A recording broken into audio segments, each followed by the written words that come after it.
since our government came into power in 2015, there's been a tremendous amount of work happening on the housing front.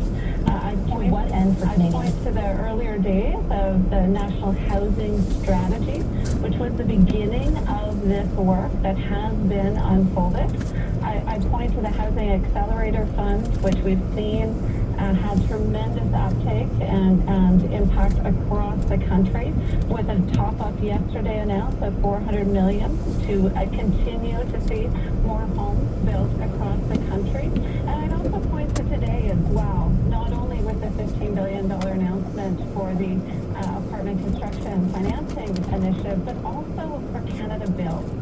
And I mention that actually because I think it's really important. You notice they're talking about housing, but she's presenting topics protecting housing about apartments. Apartments are for rent. So. But also the provinces, the territories, Oh, Jesus, arrow Christ. I'm sorry, that guy just ran a stop sign. That guy ran a stoplight. When it comes to addressing the housing challenges here, and I think this guy, the guy in the white, that we're bringing forward. Ran a stoplight. Of my interview with Social Development Sorry, sweetheart. Give me.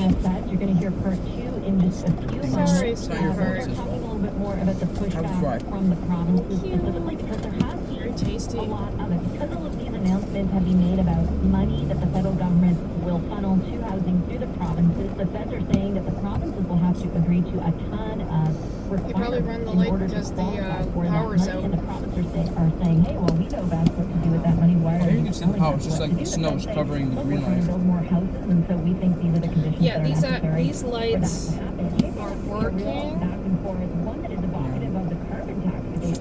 That one in front of Costco might not have been. What Manitoba's Premier Bob said moments ago about that debate. When we talk about the carbon tax, I'm thinking a lot about nation building right now. We know that the conversation has become so divisive. And coming out of COVID, and just the experience that we've all had for the past few years, I think Manitobans and Canadians are looking for reasons to come together. I think there's a broad consensus that we want to do better by the environment. I think there's an equally broad consensus that we got to find ways to make life more affordable. Everybody's dealing with the cost of living.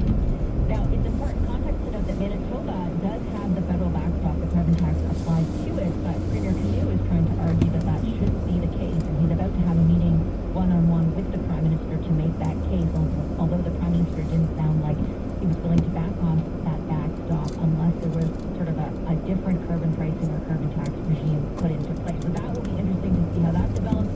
Part 2 of my conversation with Social Development Minister Jeunes is next. We're talking about whether there's going to be new taxes in the budget. Stay right there.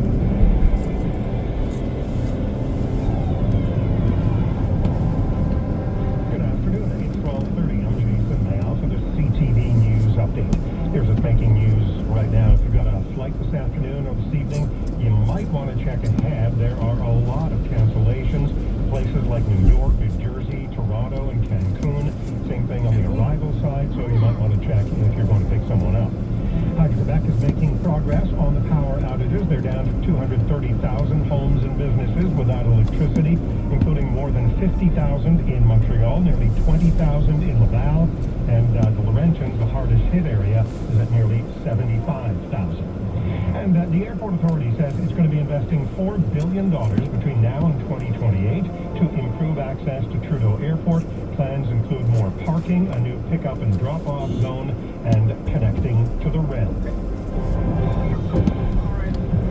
But the latest from the CJAD 800 Traffic Center, here's Lauren Glazer.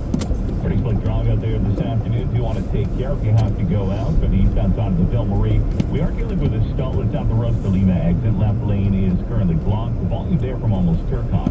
On the South Shore, eastbound 10 has delays on Route 30 running out to the way station. Pretty slow for the eastbound side of the Mercy Bridge. Over there, but there's power here and back there. Southbound 25, that is the slow drive. That's right, yes. The tunnel. Goodbye with your Hello Big Spring Tire Sale happening now at Canadian Tire until April 25th. Get up to 25% off on quality brands you trust. Conditions apply. Details online. Traffic and transit every 15 minutes on CJAD 800. Your next report at 12:45.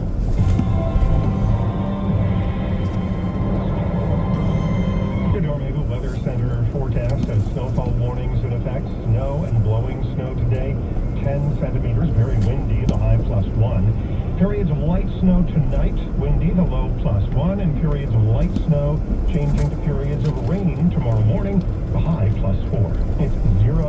around, but it feels like -8. Your next CTV News update is at 1 o'clock. Storm Watch is presented by Gordon's.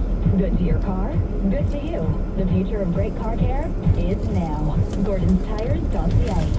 My new exercise bike? More like my $1,500 coat rack. At Babbel, we get it. Learning something new is hard, especially a new language. I forgot all my high school French. Make it easy on yourself with Babbel. In just 10 minutes a day,